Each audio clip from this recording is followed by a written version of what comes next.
Salut, je suis Chama, je suis étudiante en gestion d'entreprise et je suis aussi chanteuse.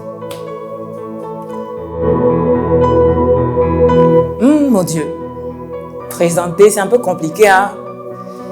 Mais je dirais que Dieu, c'est un père, c'est quelqu'un qui m'aime avant que moi je puisse l'aimer. C'est quelqu'un qui est là pour moi, c'est quelqu'un que je vois pendant mes moments difficiles et c'est un protecteur. Voici mon Dieu.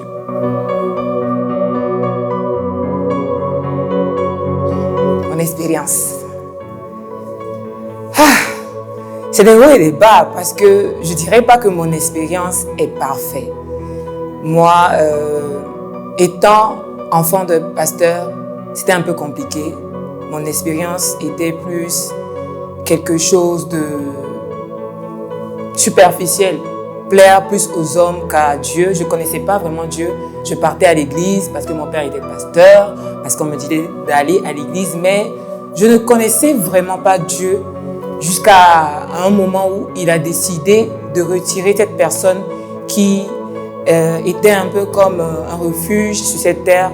C'est là que j'ai pris conscience de ce qu'on appelait Dieu. Ok, il y a une situation qui m'a beaucoup marquée, notamment pendant la mort de mon père. Il était pasteur, je ne comprenais pas pourquoi Dieu était venu d'un coup le retirer, quoi. Il priait, il était H24 dans la maison de Dieu, on ne le voyait presque pas. Et pendant les moments où il était alité, il y avait eu des défilés de pasteurs. Alors là, des défilés, les intercesseurs par-ci, des pasteurs anglophones par-là, francophones par-ci. Mais bon, finalement, il est parti. Bon, je ne comprenais pas pourquoi une personne qui était disposée pour lui, qui était prêt à tout, peut mourir d'une telle manière. Et ce qui faisait que je continuais pas partir à l'église, mais je n'étais plus attachée à Dieu. Je venais juste comme ça pour paraître, mais je n'avais vraiment plus l'amour envers Dieu. Mais il y a une chose qui m'a marquée. J'ai vu la main de Dieu, même dans le moment où je me suis retirée en griffe, je ne priais plus, je ne venais plus à l'église. Ou quand je venais à l'église, j'étais là avec, je dirais, arrogance. Je regardais les pasteurs prêcher, je disais, bon, vous faites rien. Ça, c'est du blabla, vous allez finir, vous allez rentrer. Il n'y a rien, mais après, j'ai fait la rencontre de Dieu et il m'a touchée.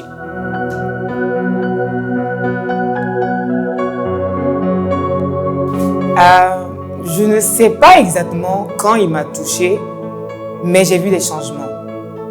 J'ai vu des changements dans ma vie. Je me rapprochais plus de lui, j'aimais plus sa présence, j'aimais l'écouter, j'aimais chanter. Parce que je peux dire que, arrivé à un moment, j'ai arrêté de chanter. Je ne voulais plus rien faire pour Dieu. Je disais qu'il ne méritait pas ça. C'est un peu cru, hein, mais je disais qu'il ne méritait plus du tout que je fasse quoi que ce soit. Je me suis rapprochée de Dieu, j'ai repris mon service, j'ai repris ma vie de prière et je sentais au fond de moi une paix. La mort. La mort. J'allais partir, on allait mettre RIP sur ma photo. J'ai su que, petite, si tu ne te ressaisis pas, le compte c'est que je savais que si je partais, je n'allais pas aller au paradis. Et c'était vraiment une peur. Je me suis dit, il faut que je reprenne ma vie en main. C'est vrai que le daron, il est parti, mais moi, j'ai ma vie à moi. En plus, j'étais au Mali. Vu la chaleur, je me suis dit, il faut vraiment que je parte au ciel. C'est à ce moment-là que moi-même, j'ai décidé de faire quelque chose. Je dirais à cette personne de pleurer. N'écoute pas les gens qui te disent, sois fort, viens servir à l'église. Dieu, il est ci, il est ça. Fais ton expérience. Pleure comme tu veux, prie comme tu veux. Dis tout ce que tu penses à Dieu. Il va t'écouter. Sur le moment, tu auras l'impression qu'il ne t'écoute pas forcément, qu'il ne te répond pas. Mais vas-y, libère-toi. Libère-toi. Ça ne sert à rien de vouloir plaire aux hommes, de recommencer la vie comme si rien ne s'était jamais passé. Pleure. Il t'écoutera. Et juste après ça, tu sentiras que tu es plus libre. Tu es plus toi-même. Tu n'as plus de rancœur. Mais quand tu vas décider de suivre des gens qui te disent « Non, c'est déjà arrivé, continue, évolue, il n'y a pas de problème », laisse-moi te dire que dans 2 ou dans 3 ans, tu vas ressombrer. Puisque tu n'as vraiment pas eu le temps de dire tout ce que tu ressens à Dieu. Ok. Le déclic, il y en a beaucoup. Je m'étais mise dans une relation comme ça, juste pour plaire au monde. Bon, parce que j'étais fatiguée de Dieu, quoi. Je priais, je disais qu'il ne m'écoutait pas, il ne m'exauçait pas, qu'il ne m'aimait plus. Et surtout, à l'église, je sentais des regards qui me rejetaient. Donc, ce qui faisait que j'étais un peu plus dure. J'étais vraiment dure, j'étais rebelle, disons-le ainsi. Et un jour, mon frère a pris un de mes vêtements et il a prié dessus. Il a fait une prière de réclamation pour que Dieu puisse toucher mon cœur. Et je dirais vraiment que ça a été le déclic. C'est vrai que je n'étais pas là, mais il y a quelque chose qui s'est passé. Et quand le moment est venu où je sentais que j'étais vide, je ne sais pas comment vous l'expliquer, hein, mais il y a des moments dans la vie où tu sens que tu n'as plus le souffle de vie. Tu vis, tu marches, mais tu n'as plus de désir, tu n'as plus d'envie, tu ne ressens rien. On te dit tu as quoi? Je ne sais pas, mais je sais que j'ai quelque chose. Je n'ai plus le goût, je n'ai plus envie de vivre.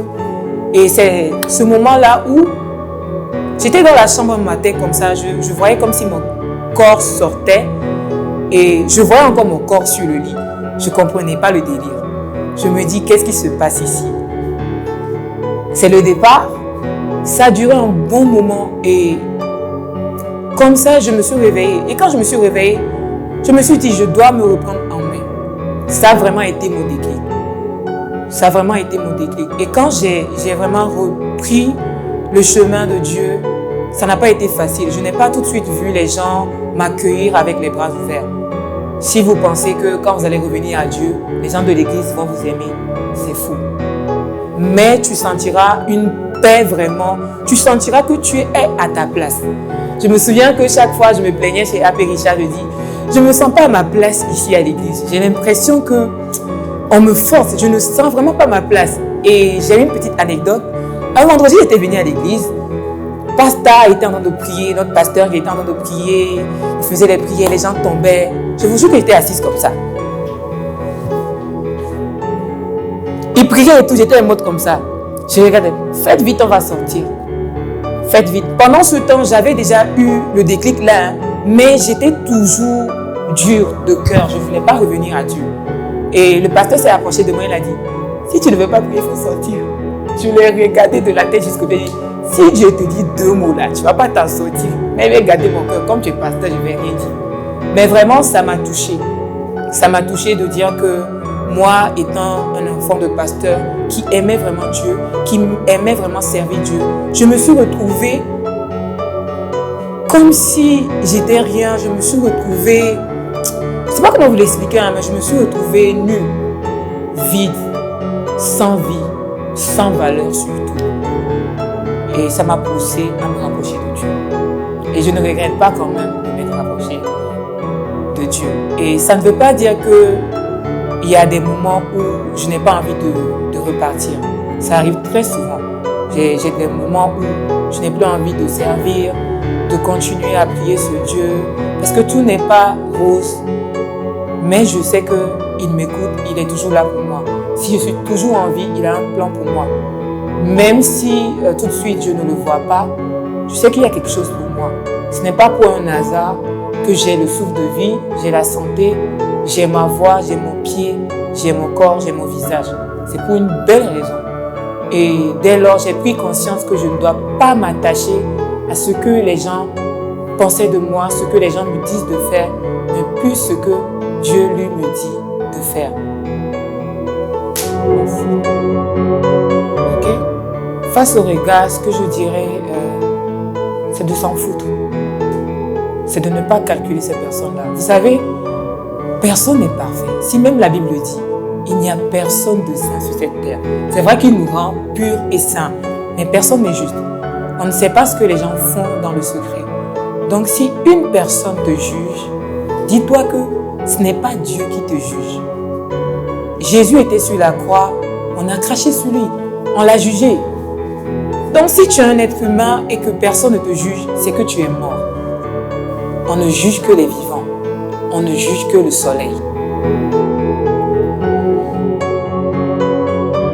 Pendant les moments de faiblesse, moi, tout de suite, c'est vrai qu'on vous dira prier, rester dans les lieux secrets et tout, mais je vous dirais de vous entourer des bonnes personnes.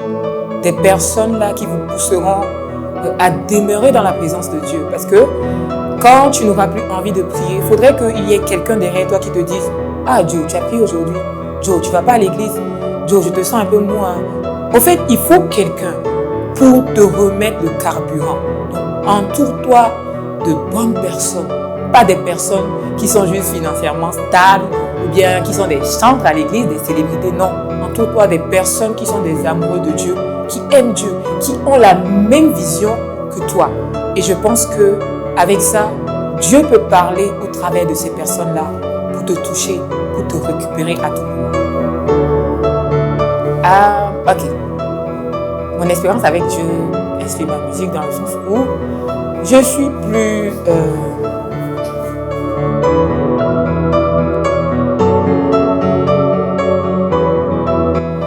je suis plus à l'écoute. J'écoute plus ce que l'Esprit me dit. Avant, je dirais que je chantais pour plaire aux gens. Je chantais pour qu'on m'acclame. Je chantais pour que les gens puissent danser. J'aime beaucoup ça. Je chantais pour qu'on puisse me dire « Ah, t'as une belle voix ». Mais maintenant, même quand je fais mes répertoires de chant, ce n'est plus pour que le peuple saute. C'est vraiment pour plaire à Dieu. C'est vraiment pour parler à quelqu'un. C'est vraiment pour toucher quelqu'un. C'est vraiment pour être le vase de Dieu. Un mot à les chantres. Au chantre. Au chantre. Arrêtez le proving. Arrêtez le proving. Ça ne sert à rien de vouloir être la lead principale de l'église. Ça ne sert à rien. Ça sert à rien. Le jour J, Dieu va te... On ne te reconnaîtra pas. Donc, arrêtez le proving. Il faut passer le micro aux petites. Il faut passer le micro à cause de Dieu. Écoutez aussi Dieu. Prenez les répertoires qui sont inspirés. On est fatigué des chants de TikTok. Ton eau est comme du miel sur mes lèvres. Ton esprit désaltère mon âme.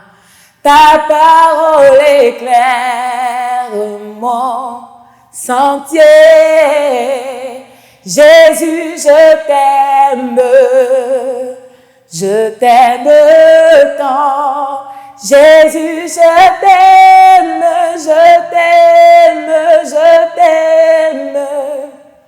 plus que toute chose.